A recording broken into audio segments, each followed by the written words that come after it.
Good morning everyone. अभी हाल ही का एक वाक़या है जिसमें एक लेडी ने 4 बच्चों को पानी में डुबाकर मार दिया। वो भी सिर्फ इसलिए कि वो बच्चे जो थे वो खूबसूरत थे। बच्चे तो होते ही खूबसूरत है, चंचल, सुंदर। सबसे पहले उसने क्या किया कि अपनी नंद के बच्चे को मारा। उसके बाद उस पर इल्ज़ाम ना आए तो अपने को बचाने के लिए उसने क्या किया कि उसने अपने भी बेटे को मार डाला ताकि कोई उस पर शक ना करे। उसके बाद 2023 के बाद वो शांत हो गई। फिर वो एक शादी में गई जहाँ पर उसने अपनी भतीजी को डुबाकर मारा। लेकिन मुझे ये समझ नहीं आया कि वो क्यों कर रही थी ऐसा। उसने ऐसा आखिर क्यों किया?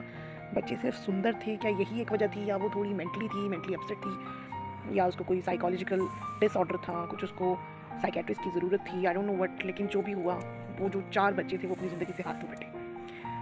पुलिस को जब असली डाउट में वो तब फंसी जब सीसीटीवी फुटेज कंगाली गई और उस पर थोड़ा सा डाउट हुआ कि वही है जो बार बार बाथरूम के पास चक्कर लगा रही है।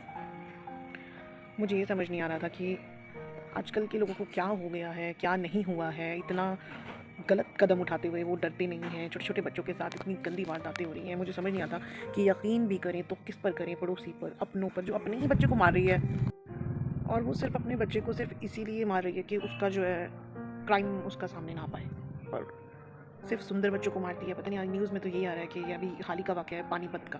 न्यूज़ में सब यही बोल रहे हैं कि वो सुंदर बच्चों को मारी है। बच्चा तो हर एक सुंदर होता है। अब मुझे ये, उसको कुछ मेंटली डिसऑर्डर था कि क्या था, जो भी उसको था, व्हाटएवर, कैसे कोई उस पर डाउट कर सकता था जिसने अपने बच्चे को भी सिर्फ इसलिए मारा कि उसका खून ना पकड़ा जाए?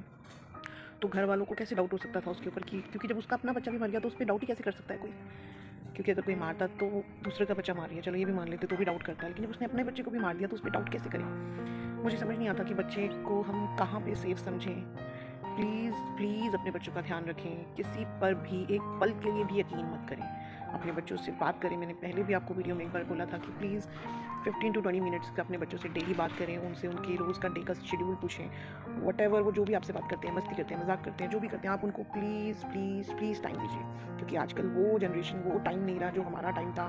हमारे टाइम में हम नॉर्मली बहुत अच्छे से मतलब खेलते थे, सब एक दूसरे का बहुत ध्यान रखते थे। लेकिन अभी पता नहीं क्या हो गया है, घर ही घर में नफ़रत पैदा होती जा रही है। मतलब जैसे मान लो कि मैं हूँ, मेरे को कोई पसंद नहीं करता तो ये अल्टरनेटिवली मेरे बच्चों को भी कोई पसंद नहीं करेगा। ये श्योर है, वो मेरे बच्चों से भी नफ़रत करेगा। तो आप इस लोगों की बातों में बिल्कुल मत आइए कि वो तो बच्चा है, हम बच्चे से नफ़रत नहीं करते। ये बिल्कुल बेवकूफ़ी बातें हैं आजकल। इन बातों पर बिल्कुल भी यकीन ना करें। आजकल अगर आपसे कोई नफ़रत करता है, आपसे कोई बहसबाजी हो चुकी है, तो ये डैम श्योर है कि वो आपके बच्चों से भी उतनी ही नफ़रत करता है। व्हाटएवर, कोई भी रिलेशन हो, चाहे वो दादा हो, दादी हो, पड़ोसी हो, फ्रेंड हो, सिस्टर हो, जो भी हो, कोई भी हो, अगर वो आपसे नफ़रत करती है तो ये डैम श्योर है कि वो आपके बच्चों से भी उतनी ही नफ़रत करते होंगे जितनी वो आपसे नफ़रत करती हैं। तो ये चीज़ तो आप अपने माइंड में से बिल्कुल डिज़ोल्व कर दीजिए, बिल्कुल डिलीट कर दीजिए कि आजकल कोई आपके बच्चों से प्यार करेगा जो आपसे नफ़रत करता हो। इम्पॉसिबल।